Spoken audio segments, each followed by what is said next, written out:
Yo man, what to do YouTube? It's your boy Clxtch, man. Today I'm back again with another video. So look, this is what we're doing. So look, we reacting to the tragic death of Big Scarr. Gang. In today's video, we're going to be talking about the tragic passing of one of Memphis's most promising rappers, Big Scarr. He passed away in December of 2022. He was one of the Memphis rappers that I've always enjoyed, got a lot of his songs on my playlist, and he has a really interesting story, and I've never actually touched on him in the past until now. So I've wanted to make this video for a little while, and I'm going to be breaking you down kind of all of the backstory about his life, his passing, and also some interesting little details. For example, did you know, you may not know, okay, he was actually the cousin of fellow Memphis rapper Pooh Shiesty, right? And interestingly enough, just in case you were wondering, at the time of recording this video, Pooh Shiesty's banger of a song, FDO, First Day Out, is currently charting at number 53 on the Billboard 100. And this is the highest charting rap song on the Billboard 100, okay? The rap music is down bad right now, and Pooh Shiesty is currently the most popping rapper in the industry. You might not have known that, you might not have realized that. The song peaked at 22, but right now, rap music is so horrendously down bad. But Pooh Shiesty is the only person carrying the flag. So it's only right, okay, that we show some love, we show some history to his cuzzo, all right, Big Scarr, one of the most legendary rappers of the Memphis history, and somebody who really, if he was here today, he might have been running the rap game just like, if not even better, than Pooh Shiesty is now. So Scarr would basically explain his early life, that he grew up on the south side of Memphis with his grandmother, who actually raised him until he was about 13 years old. Check out this interview. My grandma. Nah, for real. Swear to God. Oh, she's gone? My grandma died when I was 13 from on stage for lung cancer. Damn. That was my baby, raised me from birth to 13. And like, I'm gonna tell y'all something crazy. When I was younger, my prayer to God always used to be, please don't let my grandma leave me until I'm like 21. Yeah. Nah, don't let her leave me until I'm like 21 or 22 so I be able to take it. Not saying it in a good way, but it's good it happened then, cause right now, with the mindset of all this going on, she would have left. You want to be able to take it? But by happening then, it made me stronger, and I know how to deal with certain situations. It helped me deal with certain situations, bro. So just like Youngboy, man, he's his grandma's baby, all right? And his grandmother had an instrumental effect on his life. She passed away at 13. But that was a very important time in his life. Now, after her passing, okay, Scarr would end up moving in with his father, who was already deep in the streets. And actually, that's who ended up teaching him exactly how to move in the treacherous Memphis streets. You think you moved different and you wiser because of your relationship with your pops? I done seen plenty clips saying that you said that was your best friend. For sure. For shit show, this why I'm wise. Him and my grandma. And my mama, they taught me a lot. Like, I sit back, I have a conversation with my pops. He'll tell you some shit, this shit go out. This shit go straight out the oven. As soon as I hit that door, that same shit he said was gonna happen, this shit replay and happen. So I be like, damn. So I start listening to him, we'll sit down, we bonded close. Cause I'm like, why would I not listen to a nigga that did the shit I'm trying to do? And they care about you. And they care. Yeah. So his father taught him how to move in the streets. Now, he would explain his gang ties in the Off the Porch interview that he did. And he would reveal that he actually jumped off the porch, getting involved in the streets at just the age of 15, just 2 years after his grandmother's passing. And the gang that he would align himself with in Memphis would be that purple rag rocking crew that started in Los Angeles, made their way to Memphis and a few other places in America, the Grape Street Crips. At what age would you say you jumped off the porch in South Memphis? I jumped out. Him and MLE, the same Great Street, same game. Not bad. 15. I jumped out at age 15. I joined my first game. Great Street. I'm Great Street Crip. We joined first game 15. Jumped out the porch at 15. I did I don't think it ain't nothing I ain't did in the street. I done got everything I can get out the street. I don't even want no part. I'm strictly ready. What would you say is one of the biggest life lessons? So he said he done got everything he ever wanted out of the streets, okay? He got deep in the streets with the Grape Street Crips. And basically, once he got involved with the Crips, once his cripping begun, okay, he got knee deep in it very quickly. He and his friends started stealing cars, messing around, doing a little GTA. This actually led to a serious crash in 2016 when Scarr was just 16 years old, and he got a serious injury and a big scar, and that's actually how he got his name. And if you haven't seen a picture, he got a big-ass scar on his front. Talk to us about this car accident you were in when you were 16. Yeah. So back in Memphis, I think we still #1 for stealing cars. We had, I don't know why, it was just this trend. It was just a trend. We were going wild with stealing cars. And like, I was in a stolen car. My brother and them on the fees one of the day. My best friend calling my brother. Man, we in the car. It's us and some females. I know the first minute down, so it's us and some bitches. We slide. We coming down Chevy Drive. I'm dragging. We coming down Chevy Drive. I don't think I remember it coming up through the light. You know, like how the light turned yellow. You try to go and beat it. The other light was doing the same exact thing I was doing, but it was turning like through the intersection. I'm coming through, and I don't think I remember them motherfucker hitting and me looking sideways, seeing some 18-wheelers and shit. Never sue the other driver after a car accident. There's a better way to get paid a way bigger check without having... Waking up in the ambulance, they put my clothes on. Oh, shit. My face was fucked off. I don't know nothing. I ain't remember nothing then, but it came back to me after a while. You went through the windshield? I flew through the windshield. See, after a while I woke up, I thought about it. I remember somebody holding me down on the hood of the car. My face was burning. I had got these marks on my face. My face was burning real bad on the hood of the car. It was a serious incident, man. So it was in that incident, okay, that he got scars on his face, and then it would later on be in a shooting when he would get like this huge scar on the front of his body. And we're going to see that in a minute, okay? But before we get to that, all right, in his early years, Scarr was seen repping some of the most notorious crews in Memphis. Obviously, he's got his affiliations to the Grape Street Crips, but he was also seen repping the Double R gang that later ended up getting aligned with Young Dolph as well as Pooh Shiesty's Chopper gang. I'm over here, man.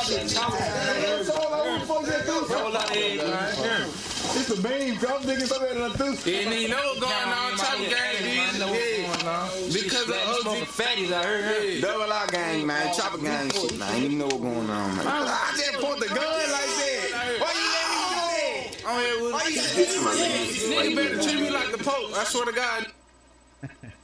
So look, I believe over there, right, they're allowed to have them straps like that. But as time went on, okay, he would begin to make his name in the rap game, all right? And interestingly enough, it would be his cousin Pooh Shiesty that actually put Scarr on the phone with Gucci Mane once he started getting into the rap business from the streets. And that's when he ended up signing 1017 Records with the legendary Gucci Mane. I don't know where I got into it with Wop because of Shiesty and my cousin. And like Wop, I was Shiesty one night, we spent like the studio, and he dropped me out the next morning at the house, and when he was pulling out, Wop called him like, "What you got going?" He like, "Shit, just drop Scarr." He like, "What Scarr? Big Scarr?" He like, "Yeah." He like, "Turn around, okay, go get Scarr the phone." He came back in the house, gave me. He not seen him on the phone, Wop. I'm just thinking they just talking about they bidding or whatever. So he like, "Huh, Wop want to talk to you?" I'm like, "Shit, you want to talk to me?" I grabbed the phone. He like, "You get chopping up talking about the bidding or whatever." He like, "Shit, you gotta go to the A, get your deal right now." I was shot up like a motherfucker. I hopped in the shower, went straight to the A. I had to wrap myself, put my bandages on. I made it happen. It was hard, but I made it happen. So he went straight to Atlanta when he got the call from Gucci Mane. He said, "Come through, I've got a chain for you, you about to sign." Now, unfortunately, a few months after that incident, or that phone call, okay, he would later be involved in a very serious shooting incident that actually resulted in Pooh Shiesty's arrest, and he would appear in this footage, right? Sheldon Fox is live in Bay Harbor Islands with this exclusive. Sheldon. Famous rapper Belky's exotic cars, picturesque island community in South Florida. It's got all you need to shoot a music video, right? Except this was no music video. This was the real thing, and there were shots all right, but shots that put two in the hospital. So apparently Big Scarr is the shirtless man who actually was there when Pooh Shiesty allegedly popped a man. All right, and this was just ridiculous that this went down, okay? They were apparently getting some weed and some sneakers, and Pooh Shiesty just ended up opening fire, and Big Scarr was right there. Broad daylight bullets, 2 hit. over $500,000 in exotic cars. All of it on surveillance video obtained exclusively by 7 News from October in ultra-quiet Bay Harbor Islands. All right.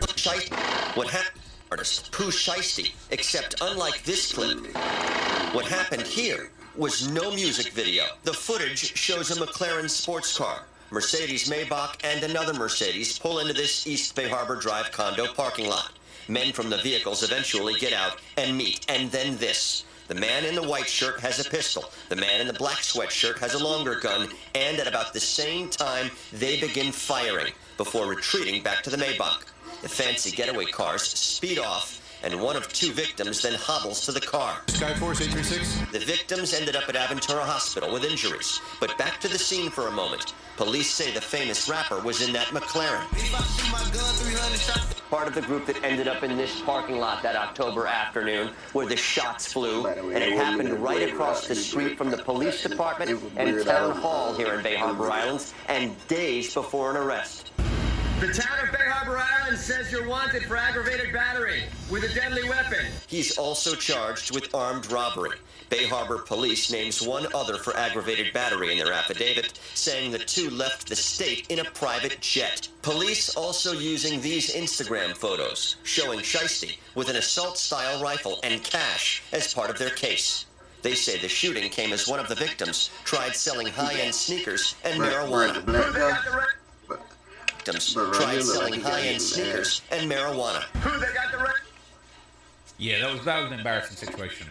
Anyway, as time went on, Big Scarr, despite, you know, him and his cousin getting in a little bit of trouble, okay, maybe Pooh Shiesty getting in trouble, really, he would continue his rising career, okay? He had a lot of good songs and collaborations. This track, So Icy Boys 2, was one of my favorite Big Scarr tracks. It's got 80 million views on it today. He was absolutely popping. Another song that was going absolutely crazy in these streets, okay, I Would Keep Going. This was another big anthem, right? Doing his thing. Basically, this got 41 million views. He had a lot of songs commenting, let's go. All right, his career was going from strength to strength. Now, unfortunately, in the streets of Memphis, things were still getting treacherous, and some of the people that had been at least close to him or supporting him on his come up, unfortunately, didn't end up suffering the best fates. Following the death of young Dolph, Big Scarr would publicly speak about how the loss of Dolph affected him, and basically, you know, the good that Dolph had actually done for him in his career and his come up. If the roof on your home has a leak or has missing shingles, that's an incredibly frustrating situation. But it's all right. It's something. In my research, I seen that Dolph was influential in your career. Bro, this shit hurt me. Yeah. I think it hurt everybody, man. Even when I see like a clip of him, I just get this feeling like, dang. I ain't gonna lie. This shit so bro. I was just in the city. I was just ran down that way, just looking at it. Cause I ain't even go, bro, from or none of this shit. Like how this shit rolled off on me. This shit crazy.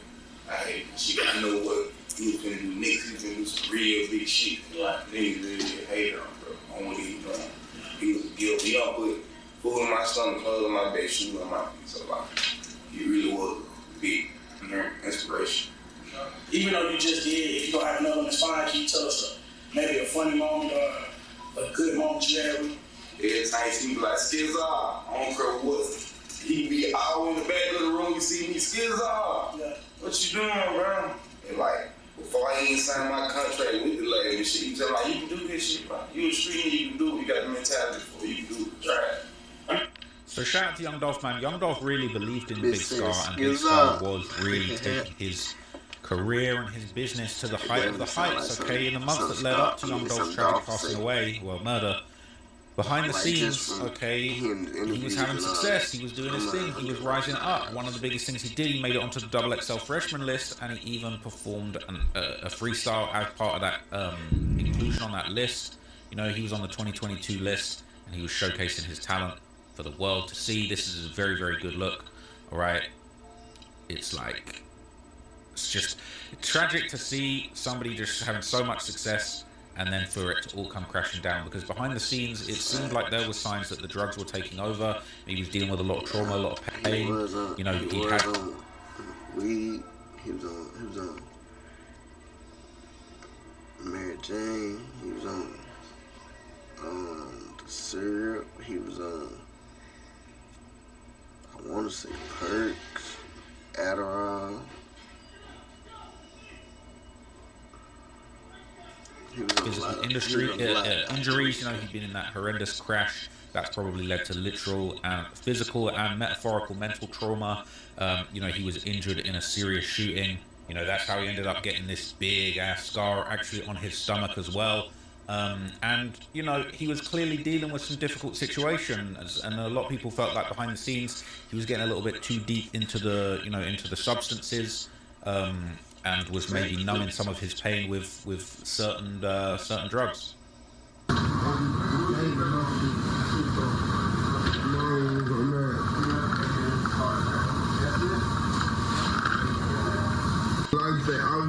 Catch you next time. Peace. You know